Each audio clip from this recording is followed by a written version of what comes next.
Madame Isabelle Huot, qui est la porte-parole du Rassemblement pour la santé et le mieux-être en entreprise.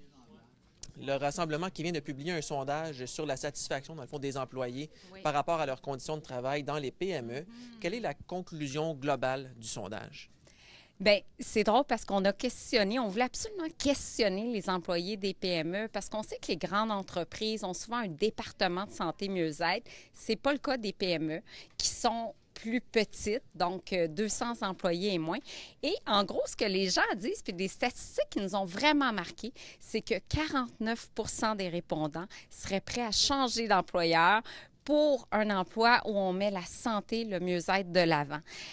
Ça reflète vraiment l'importance pour une entreprise d'offrir des programmes qui mettent de l'avant la santé, d'avoir une offre, que ce soit une offre alimentaire, d'avoir un petit programme au niveau d'un petit club de marche, quelque chose où l'employé se sent bien, se sent impliqué dans sa santé, puis qu'il y a une considération de l'employeur vers l'engagement envers des comportements de santé.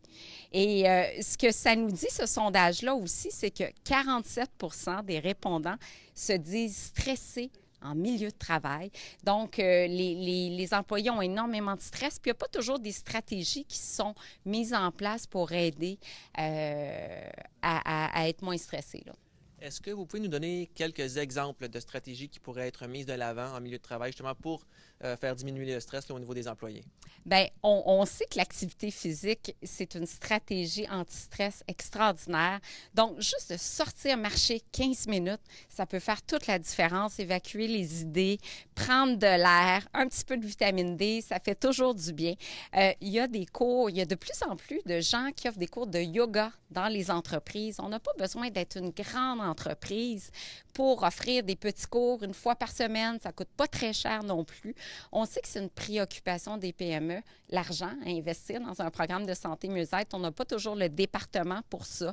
C'est pour ça qu'on a lancé, dans le cadre du rassemblement, PME en santé, qui est une initiative incroyable pour les petites entreprises avec une démarche très simple en 7 étapes pour vraiment impliquer, engager les employés vers l'adoption de comportements qui sont plus sains. On a eu l'école, entre autres, d'entrepreneurship qui a embarqué dans l'initiative. Puis on avait un témoignage aujourd'hui extraordinaire d'une fille qui a perdu 15 livres juste en faisant des petits changements comme ça avec ses collègues de bureau, apporter des lunchs au bureau, marcher plus. L'employeur a fait son effort en disant, écoutez, moi, je vais vous donner 15 minutes de plus. Vous êtes payé et vous faites de l'activité physique durant votre lunch. Donc, ça vous donne le temps de marcher, par exemple, puis ça peut faire toute la différence sur la santé. Parce que le sondage révèle aussi qu'il y a 31 des employés qui considèrent que le climat de travail nuit à leur santé. Donc, c'est quand même une donnée qui est assez inquiétante, là, qui ressort de ce document-là. Absolument. Il y a le tiers des employés qui se sent comme ça. C'est sûr qu'il y a toujours la relation avec les collègues. C'est pas que la faute de l'employeur. Je pense que il y a plusieurs responsabilités là-dedans.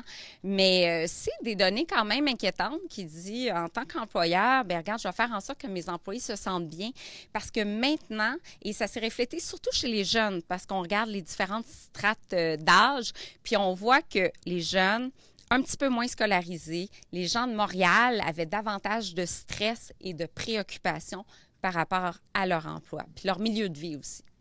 Merci beaucoup, Mme Huot. C'est un plaisir.